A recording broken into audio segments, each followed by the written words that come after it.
앞서 전해드린 대로 이틀 연속 700명대 신규 확진자가 발생했습니다. 직장과 전통시장 등 일상생활 곳곳에서 확진자가 발생하는 아슬아슬한 상황입니다. 현재 상황 전문가와 함께 짚어보겠습니다. 김경우 서울백병원 가정의학과 교수 나오셨습니다. 어서 오십시오. 네, 안녕하세요. 네, 안녕하세요. 교수님, 이른바 휴일 효과가 사라진 이후에 주 중반 이후에 지금 계속 신규 확진자가 늘고 있거든요. 현재 상황 앞으로 더 늘어날 가능성이 있다고 보시는 겁니까? 네, 지난 주간 일일 평균 신규 확진자 수가 한 621명 정도였고 이번 주도 전반적인 추세나 평균을 봐야 되겠지만 비슷하거나 뭐 약간 증가하는, 그러니까 최소한 감소세는 아닌 것 같고요. 감염제 생산 지수도 1.1에서 더 많이 증가한 것 같지는 않지만 여전히 1 이상일 가능성이 많아서 확산세는 좀 더 지속될 것으로 보이고, 또 이제 우리가 이제 확산세를 예측할 때 우리가 좀 참조할 수 있는 어떤 이동량이라든지 그다음에 방역 지표 이런 것들이 그렇게 뚜렷한 개선을 보이진 않아서 앞으로 확산세는 조금 더 이어지지 않을까 이렇게 좀 추정해 볼 수 있겠습니다. 이런 상황에서 거리 두기 상향이라든지 어떤 조치를 강화하지 않고 계속 유지하는 건 괜찮을까요? 일단 방역 조치 강화는 필요할 것 같습니다. 예. 우리가 이제 확산 요인들로 봤을 때 어떤 우리가 이제 거리두기를 조금 더 강화하는 방법, 또 우리가 현장에서 방역 수칙이 조금 더 잘 이행될 수 있도록 점검하고 보완하고 또 추가적인 거리두기 조치를 취한다든지, 또 한 가지 방법은 이제 검사를 조금 더 확대하고 많이 해서 초기라든지 무증상 감염자 분들이 많이 검사를 받을 수 있도록 하는 여러 가지 추가적인 방역 조치는 필요할 것 같고요. 이제 말씀하신 것처럼 사회적 거리두기를 위해서 이제 다중이용 시설의 어떤 영업 시간 제한, 그러니까 21시로 추가적으로 낮추는 조치, 이것에 대해서는 계속 정부가 고민하고 있는 것 같은데, 최대한 그것은 이제 어떤 소상공인분들의 어떤 생계와 직접 관련된 부분이기 때문에 네. 좀 나중에 생각하시는 것 같고, 할 수 있는 다른 조치들로 추가된 방역 조치 강화 부분에 대해서는 계속 고민하고 실천되고 있는 것 같습니다. 네. 개별 사례도 한번 살펴보겠습니다. 앞서 전해드리기도 했는데 서울 구로구에 있는 빌딩에서 집단 감염이 발생을 했습니다. 그런데 공동 사용 공간에서 현재까지는 감염이 된 것으로 추정되고 있는 거지 않습니까? 네, 그렇습니다. 이제 아마도 회사가 다른데 같이 감염되는 것을 봤을 때 공동 이용 시설, 특히 화장실이라든지 이런 데서 이제 특히 마스크를 또 벗고 또 거기서 뭐 세면 양치질을 하시게 되면 비말 전파 위험도 충분히 있겠고요. 그래서 뭐 휴게실에서 뭐 음식을 같이 드신다든지, 또 같이 이용은 안 한다고 하더라도 한번 사용하시고 나서 충분한 환기가 되지 않으면은 거기에 남아있던 환경 검체에 의한 바이러스 비말 감염 같은 것도 얼마든지 가능하기 때문에 네. 아마 이제 그런 공간을 통해서 이제 감염이 됐을 가능성, 그리고 이제 근무할 때 이제 그동안 콜센터에서 어떤 방역 수칙 관리, 거리두기를 충분히 하거나 마스크를 쓰기를 한다든지, 밀집도를 줄이기 위해서 어떤 재택근무를 병행한다든지, 이런 것들이 이제 같은 근무 공간 내에서 이루어졌는지 이런 것도 좀 확인이 필요할 것 같고요. 또 뭐 근무 공간이든 공용 공간이든 충분한 환기나 어떤 시설에 대한 소독 이런 것들이 적절히 됐는지에 대한 검토도 좀 필요할 것 같습니다. 예. 또 다른 개별 사례로 대전의 그 전통시장 의상실 골목에서 상인을 중심으로 확진자가 발생했는데, 일단 서로 교류를 하는 과정에서 감염이 발생한 것으로 추정이 되고 있습니다. 아무래도 전통시장 하면 고령층 분들도 많이 계시고 불특정 다수가 모이는 공간이니만큼 더 우려가 나오는 상황 아니겠습니까? 네, 그렇습니다. 아마도 같은 상인분들끼리 뭐 이렇게 일하실 때가 아니라 식사를 같이 하신다든지 모임을 한다든지 회의를 하신다든지 하면서 그동안 이제 편하게 만나오셨기 때문에 같은 상인들끼리는 조금 전파가 됐던 것 같고요. 이제 말씀하신 것처럼 전통시장이기 때문에 많은 분들이 이제 다녀가시고, 또 우리가 역학조사를 할 때 이제 방문자 기록 같은 것들이 조금 추적하기 어려울 수도 있고, 뭐 현금 사용이라든지 이런 부분이 좀 역학조사 추적이 좀 어려울 것 같은데요. 예전에 그 남대문 시장에서도 한번 이런 확진자가 나와서 큰 우려가 있었는데, 상인에서 적극적인 협력과 전수검사 이것을 통해서 그렇게 많이 퍼지지는 않은 적이 있어서 이번에도 좀 초기에 발견해서 적극적인 역학조사, 필요하면 전수검사라든지 해서 추가적인 확산세를 막는 노력들이 좀 필요할 것 같습니다. 네. 연장선상에서 지금 이렇게 개별 사례들을 말씀을 드렸는데 보시는 것처럼 서울, 대전 이렇게 전국적으로 확산 양상을 좀 보이고 있거든요. 이전에는 수도권의 상황이 상대적으로 심각했는데 이렇게 수도권, 비수도권 가리지 않는 이런 전국적인 확산 양상 더 우려를 키우는 요인이라고 봐야겠죠. 네, 그렇습니다. 그동안 이제 감염 위험도가 높은 수도권 같은 경우에는 2단계의 어떤 방역 조치가 적용됐지만 비수도권 같은 경우는 1.5단계가 적용되고 있었고 또 일부 지자체에서는 확산세가 우려되는 지역에는 선제적으로 2단계를 올려서 지금 전국적으로도 지자체별로 사회적 거리두기 단계가 좀 차이가 있는데요. 지적하신 것처럼 수도권 이외에 또 지금 가장 갑자기 확산세가 증가하는 지역이 경남권. 그래서 부산, 울산, 경남 지역이 다 같이 동일한 어떤 사회적 거리두기 단계를 적용하고 다 같이 지역에서 협조하고 병상을 같이 나눠 쓰고 이런 노력들이 좀 필요해 보입니다. 네. 알겠습니다. 중앙방역대책본부 브리핑이 시작된 것 같은데 먼저 브리핑 듣고 전문가 대담 이어가겠습니다. 어제는 하루 동안 신규로 13만 1,228명이 1차 접종을 받아 누적으로 총 190만 3,767명이 1차 접종을 받으셨습니다. 2차 접종을 받으신 분들은 누적하여 6만 622명입니다. 지난 금요일 4월 16일 일일 접종자 수가 최초로 10만 명대를 돌파한 이후에 금주에는 계속적으로 12만에서 13만 명 수준으로 접종을 하고 있습니다. 이거는 지난 4월 1일 4만 4,628명이 접종하였던 것에 비하면 3배 정도 숫자가 증가한 것이라고 보고 드립니다. 다음 주에는 의원 등 의료기관 및 약국 등 보건의료인, 만성 신장질환자, 그리고 경찰, 해양경찰, 소방 등 사회 필수 인력에 대한 접종도 확대해 나갈 계획입니다. 이렇게 되면 접종 속도가 더욱 빨라질 것으로 예상됩니다. 이분들은 위탁의료기관을 통해서 접종을 하시게 되며 위탁의료기관을 통한 접종은 동의 절차는 필요 없고 누리집을 통해서 접종 대상자가 예약하시면 되고 사전 예약은 접종일 전날까지 가능합니다. 오늘부터 예방접종센터가 29개소가 추가 개소되어 총 204개소가 운영이 됩니다. 새로이 추가되는 29개소는 부산, 대구, 인천, 경기, 강원, 충북, 충남, 전북, 경북, 경남, 제주 등에 소재하고 있으며 구체적인 내용들은 보도자료에 기재되어 있습니다. 이를 통해서 4월 중 시군구 한 군데에서의 최소 한 개소 이상씩 예방접종센터를 개소하게 될 것이며 이러한 75세 이상 어르신, 노인시설 입소자 등 접종 대상자가 접근성을 제고하고 신속한 접종을 진행할 예정입니다. 4월 말까지는 264개소로 확대할 예정입니다. 사회 필수 인력까지 접종 대상이 확대되고 확대된 접종 인프라가 본격 가동되면 접종 속도는 더욱 탄력을 받을 것으로 전망하고 있습니다. 한편 4월 22일부터는 75세 이상 어르신과 노인시설 이용자, 입소자 및 종사자의 2차 접종이 개시됩니다. 화이자 백신을 1차 접종을 받으신 어르신들은 3주째가 되는 4월 22일 오늘부터 시작해서 순차적으로 2차 접종을 받게 됩니다.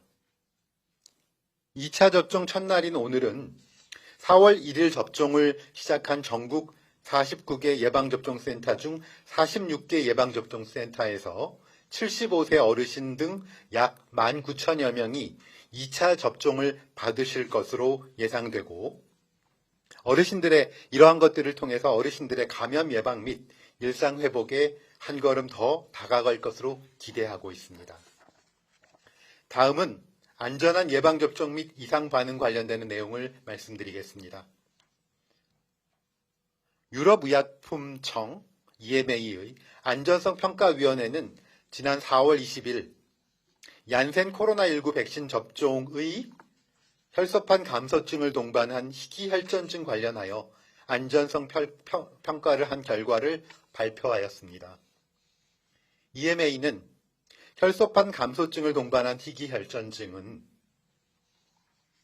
얀센 백신의 매우 희귀한 부작용으로 분류하고 제품 설명서에 등록하기로 결정하였습니다. 이러한 평가는 미국에서 4월 13일까지 얀센 백신을 접종한 700만 명 중에서 8명에서 혈소판 감소증을 동반한 희귀혈전증이 발생한 것을 근거로 이루어졌고, 해당 증상은 접종 후 3주 이내에 60세 미만에서 발생하였고 대부분 여성으로 특별한 위험 요인은 확인되지 않았습니다. 유럽의약품청은 이 부작용은 매우 드물고 얀센 백신의 코로나19 예방 효과는 부작용의 위험성을 능가하여 얀센 백신을 사용하는 것은 국가별 코로나 발생 상황과 수급 상황을 고려하여야 한다고 밝혔습니다. 이에 따라서 유럽 국가들은 얀센 백신 접종을 진행하기로 하였으며 제조사인 존슨앤존슨사 측도 각 국가에 대한 물량 공급을 재개한다고 밝힌 바 있습니다. 우리나라도 예정된 물량의 도입을 준비 중에 있습니다.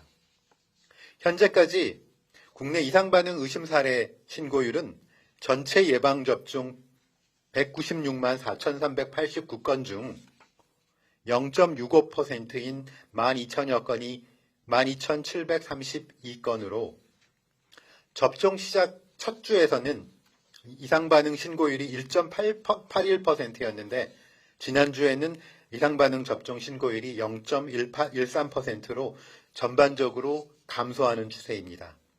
신고 사례 중 98.3%는 예방접종 후 흔하게 나타날 수 있는 근육통, 두통, 발열, 오한, 메스꺼움 등의 사례였습니다. 최근 백신 접종 후 하지만 마비 증상으로 고통을 겪고 있는 40대 여성 간호조무사의 사례가 발생하였습니다. 금일 보건복지부 질병관리청 그다음에 지자체 관계자가 환자와 보호자를 직접 만나 위로를 전하고 지원 방안을 강구할 예정입니다. 예방접종 후 피해보상 심사에 시일이 소요되는 점을 감안해서 해당 사례에 대해서는 1차적으로 기존의 복지제도를 우선 연계하여 의료비가 지원되도록 조치해 나갈 예정입니다. 향후에도 이와 유사한 중증 이상 반응 신고 사례의 경우에는 어려움을 경감하고자 지자체의 전담자 지정을 통해서 개인별 맞춤형 지원 체계를 마련하여 시행해 나갈 예정입니다. 환자와 지자체에 담당관을 1대1로 매칭을 하여 이상 반응 신고부터 피해 보상까지 전 과정을 안내하고 관리해 나갈 예정입니다. 그리고 필요시에는 긴급복지 또는 재난적 의료비 등 복지사업과 연계하여 보상 사각지대가 발생하지 않도록 조치해 나갈 예정입니다. 마지막으로 방역에 대한 주요 내용 말씀드리겠습니다. 감염 취약시설에 대한 선제 검사, 고위험 대상자에 대한 일제 검사 등을 통해서 진단검사 확대를 하여 환자를 조기에 발견하고 조기에 격리하거나 치료하는 성과들을 이루었음을 말씀드리겠습니다. 요양병원, 요양시설, 교정시설 등 감염 취약시설에 대한 선제검사와 위험도가 높은 사업장에 대한 일제검사를 통해서 환자가 이전보다 감소하는 감염 확산 차단 효과가 확인되었습니다.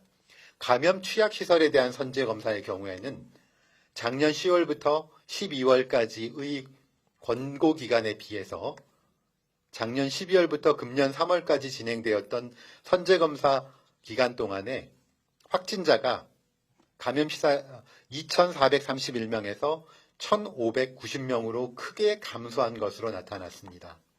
방역당국은 지역의 산발적 감염이 지속되고 있는 가운데 감염 확산 방지를 위해서 고위험 대상을 적극적으로 발굴하고 선제검사를 통해 신속하게 대응해 나가겠습니다. 다음은 남아프리카 공화국 변이 바이러스 국내 유입 사례 증가에 따라서 오늘부터 남아공 탄자니아로부터 입국하는 분들에 대해서는 시설 격리를 실시하고자 합니다.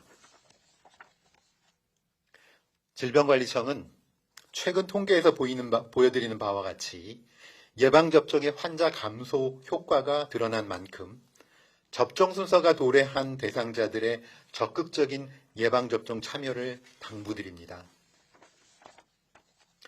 특히 현재 접종이 진행되고 있는 돌봄 종사자 분들은 본인을 보호하고 그분들께서 돌봐주고 계시는 분들을 함께 보호하기 위해서 접종을 우선적으로 실시하게 되었습니다.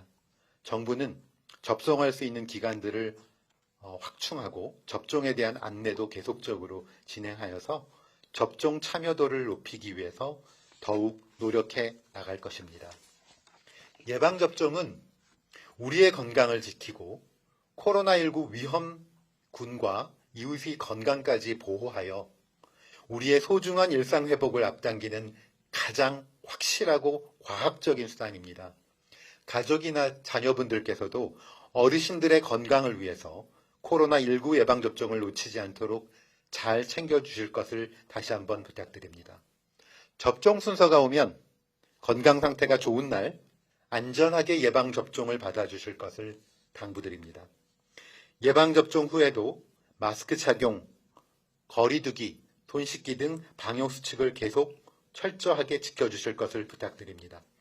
방역당국도 초심을 잃지 않고 지금의 위기가 더 확산되지 않도록 방역 대응에 총력을 다하고 예방접종 속도를 내도록 최선의 노력을 다하겠습니다. 감사합니다. 네, 그럼 지금부터 기자님들 질문에 답변드리겠습니다. 네, 지금까지 중앙방역대책본부 브리핑 들었습니다. 보다 자세한 이야기는 전문가와 함께 바로 들어보겠습니다. 네, 백신 관련해서 좀 질문을 이어서 드리겠습니다. 아스트라제네카 백신 접종 이후에 신체 일부가 마비되는 뇌출혈 증상을 겪은 사례가 발생했는데 이에 앞서서 40대 간호조무사가 아스트라제네카 백신 접종한 이후에 사지가 마비되는 일이 있었잖아요. 이것과 좀 유사한 사례라고 볼 수 있겠습니까? 지금 뭐 정확한 사례는 봐야 되겠지만 전혀 다른 사례로 보이고요. 이제 40대 간호조무사 사례는 지금 해당 병원에서 이제 급성 파종성 뇌척수막염으로 진단이 거의 된 것 같은데 아마 네. 그 진단이 맞는지 아마 피해 접종 조사반에서 다시 한번 확인할 것 같고요. 아마 20대 공무원분의 사례는 정확하게 모르겠지만 뇌출혈로 알려져 있는 것 네. 같고요. 뇌출혈하고는 전혀 다른 상황으로 보입니다. 네. 그런데 이 공무원 같은 경우에는 나이가 좀 어린 것으로 현재까지 파악되고 있지 않습니까? 어떻게 봐야 되겠습니까? 네, 일단은 뭐 젊으신 분들도 얼마나 뇌출혈이 오실 수 있고요. 예, 그러면 백신과의 인과성에 대해서도 좀 추가적인 확인이 필요할 텐데 아직까지는 백신 접종이 뇌출혈을 더 일으킨다는 보고는 아직 없기 때문에 뭐 어떤 뇌출혈의 어떤 다른 요인이 있는지 또 아니면 기존에 알려진 백신의 이상 반응으로 생긴 어떤 뇌출혈 간접적인 영향은 없는지 확인해봐야 될 텐데 좀 시간이 좀 많이 경과된 상태라서 피해 접종 조사반에서 아마 좀 전문적인 조사는 필요할 것 같은데 아마 좀 인과성은 조금 좀 떨어지지 않을까 좀 잘 모르겠습니다 아직까지는. 예. 네. 추가적인 조사가 필요하다는 말씀이신 네, 것 같은데 그렇습니다. 앞서 간략하게 말씀해 주시긴 했는데 그 40대 간호조무사 같은 경우에도 일단 현재 인과성 여부는 조사를 하고 있지만 이건 또 어떤 내용인지 좀 설명을 좀 해주시겠습니까? 네, 그렇습니다. 지금 이제 아뎀이라고 하는 신경학적인 질환이 주로 소아에서 많이 발생하고 원인은 잘 모르겠지만 어떤 세균이나 바이러스 감염 후에 나타나는 어떤 면역 반응 때문에 신경을 싸고 있는 수초 부위에 염증이 생겨서 신경 마비가 생기는 질환인데 신경 자체가 손상되는 건 아니기 때문에 우리가 적절한 치료를 하면 잘 회복되는 것으로 알려져 있고요. 이제 꼭 코로나19 백신이 아니라고 하더라도 다른 백신 접종 후에도 이런 아뎀이 생기는 경우가 있었기 때문에 아마 이제 아스트라제네카 백신하고 연관성은 있을 것 같고 또 백신 어떤 설명서에도 보게 되면은 백신 접종 후에 탈수초성 질환이 보고가 돼 있는데 인과성은 밝혀져 있지는 않다 이제 그런 문구가 있긴 하거든요. 그러니까 인과성은 없지만은 또 코로나19 백신이 아니라고 하더라도 다른 원인이 아니라면은 백신에 의해서 이런 탈수초성 질환이 질환이 생겼을 가능성을 배제할 수 없다고 판정이 되면은 아마 인과성은 좀 인정될 것으로 좀 개인적으로 예측이 됩니다. 근데 그 간호조무사 같은 경우에는 진료비가 또 일주일에 400만 원 정도에 달하는 것으로 알려지면서 피해 보상 심의 전에라도 진료비 지원 체계가 필요하다 이런 지적이 꾸준히 제기가 돼 왔잖아요. 어제 문재인 대통령도 지원 방안을 검토하라 이렇게 지시를 했는데 아무래도 이런 부분이 좀 명확하게 이루어져야만 백신 접종률 관련해서도 좀 효과를 볼 수 있는 거 아니겠습니까? 네, 그렇습니다. 이번 두 사례를 통해서 이제 백신 접종 후에 이제 앞으로 이제 본격적으로 전 국민 접종을 하시게 되면 이런 사례들이 더 많이 생길 것 같은데요. 일단 백신과의 인과성이 이제 우리가 밝혀지게 되면 치료비라든지 나중에 생기는 후유 장애에 대해서도 충분히 보상이 되는데 네. 이제 그것까지 밝혀지는데 좀 시간이 소요될 수가 있겠고. 그다음에 일단은 그래서 이제 그러면은 이제 어느 정도까지 조금 사전에 조금 지원을 해주는 그런 정책 마련이 필요할 것 같은데, 그러니까 백신 접종 후에 어떤 이상 반응으로, 그러니까 이상 반응이라는 건 부작용이 아니고 시간적인 전후로 생기는 인과성은 알 수 없지만 생기는 여러 가지 증상이나 질환에 대해서 진료를 받으셨을 때 우리가 적극적으로 좀 진료를 하고 부작용 가능성에 대해서 사전에 빨리 검사를 할 수 있도록 하기 위해서는 진료비 지원 제도는 좀 추가적으로 그러니까 본인 부담금에 대한 어떤 면제 같은 건 좀 필요할 것으로 보입니다. 근데 이제 그 선을 이제 어느 정도까지 할 것이냐. 그러니까 백신 접종 후 아마 4주 정도까지는 아마 생기는 모든 진료에 대해서는 고려를 해야 될 것 같은데 뭐 전혀 좀 관련성이 없어 보면 교통사고로 이제 진료를 받으셨다고 하면은 이런 것도 좀 진료를 해야 될지 어느 정도 관련성이 없어 보이지만 어디까지 해줘야 될지 이걸 또 기준을 정하기도 어려운데 일단은 그렇게 되는 경우에는 모두 다 지원해 주는 방법도 고려해 볼 수가 있거든요. 네. 그래서 지금 우리가 이제 의료진이 진료할 때는 모두 전산망을 이용할 수가 있기 때문에 지금도 이제 DUR이라고 하는 의약품 안전 정보망을 우리가 이용하고 있고 코로나19 상황에서도 이제 해외 입국자 같은 경우에는 2주 내에는 알림창이 뜨기 때문에 그것을 활용하면은 이제 이분은 언제 어디서 어떤 백신을 맞았다는 알림창이 뜨고 이런 분들이 이제 이러한 어떤 증상이나 이런 것이 의심될 때는 뭐 어떤 검사를 해달라든가 어디로 전원을 해달라든가 이런 의료진에 대한 메시지를 이렇게 좀 같이 연결하게 되면은 일단은 좀 백신 접종 후에 좀 한참 지나서 의료진을 찾았을 때도 좀 적극적으로 검사를 해볼 수가 있고 또 무엇보다도 검사를 할 때 장벽이 이제 진료비이기 때문에 특히 이제 보험이 된다고 해도 본인 진료비가 많이 나올 수가 있어서 예. 그 검사에 대한 비용은 조금 본인 부담금 면제해주는 모든 분들에게 대해서 하는 좀 사전적인 지원 제도 같은 것들을 좀 마련하는 것이 앞으로 이제 많은 분들이 백신 접종을 맞을 때 좀 혼란을 좀 줄일 수 있는 방법이 되지 않을까 개인적으로 그렇게 생각을 합니다. 네, 교수님 말씀 들어보니까 체계적인 지원 체계에 대한 보완도 필요할 것 같다는 생각이 들고요. 이어서 혈전 관련된 이야기를 좀 해봐야 될 것 같습니다. 최근 아스트라제네카 백신 그리고 얀센 백신의 그 희귀 혈전과 관련된 우려가 계속 커지고 있지 않습니까? 그런데 궁금한 게 이 희귀 혈전과 일반적인 혈전 어떤 차이가 있는 겁니까? 네, 일반적인 혈전은 이제 기존에 알려진 것처럼 여러 가지 어떤 위험 요인, 그러니까 아주 오래 누워 계시면 혈류 장애가 혈액이 잘 안 통하면서 혈전이 생기고 주로 이제 정맥에 많이 생기는데 그것이 심장을 거쳐서 폐혈관을 맞게 되고 이제 큰 혈전이 맞게 되면은 호흡곤란이나 실신이나 또 이제 돌연사를 하시는 경우도 물론 있는데요. 그것이 이제 일반적으로 알려져 있는 흔한 혈전이고 뭐 정맥 혈전이 아니라고 하더라도 혈전은 뭐 동맥에도 생길 수 있고 심장에도 생길 수가 있고 어디든지 혈액이 응고돼서 덩어리가 생기면 혈전증 볼 수 있겠고 네. 그 자체가 막아서 어떤 질환을 일으킬 수도 있지만 혈전이 떨어져 나와서 색전을 일으키면서 주로 동맥을 맞게 되면 이제 좀 그 부위가 예를 들어서 뇌라든지 심장이라든지 주요 혈관을 맞게 되면은 치명적일 수도 있는 그것이 이제 일반적으로 알려져 있는 혈전증이 되겠고요.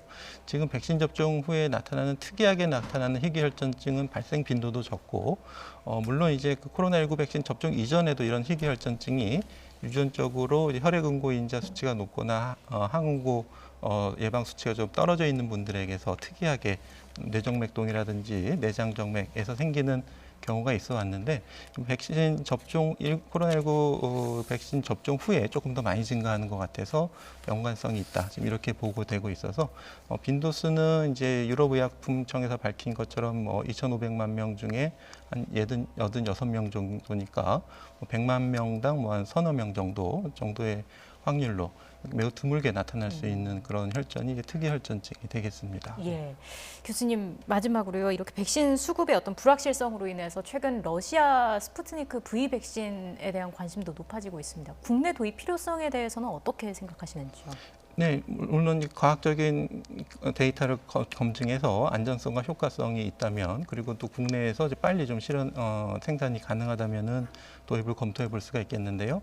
이런 관심은 이제 우리나라뿐만 아니라 이제 유럽이라든지 다른 국가에서도 이제 같은 고민을 하고 있고, EMA에서는 벌써 3월 달부터 검토를 하고 있는데 아직 결론을 못 냈거든요. 그걸로 봐서는 아마 데이터, 신뢰할 수 있는 데이터를 아직 좀 확보하지 못한 것 같은데, 우리나라에서도 이제 각국의 데이터를 좀 요청한 상태라고 하니까 신뢰할 수 있는 데이터를 충분히 검토해서 효과성과 안전성을 검증할 수 있다면 우리나라도 도입할 필요가 있을 것 같고, 이제 스푸트니크 V 백신뿐만 아니라 지금 전 세계적으로 임상 시험이 진행되고 있는 백신에 대해서는 계속 모니터링하고 도입 가능성을 적극적으로 검토하고 필요한 경우에는 선제적으로 계약하는 노력들이 필요할 것 같은데, 지금 언론에도 이제 보도됐지만 독일에서 개발하고 있는 mRNA 백신 큐어백 같은 경우에도 지금 저널에 소개된 건 없지만 주요 제약사에서 지금 생산을 협의하고 있다는 보도가 나오고 있어서 이런 세계적인 백신 개발 진행 사항에 대해서는 좀 도입을 검토해 볼 필요가 있고, 아마 국내에서도 이미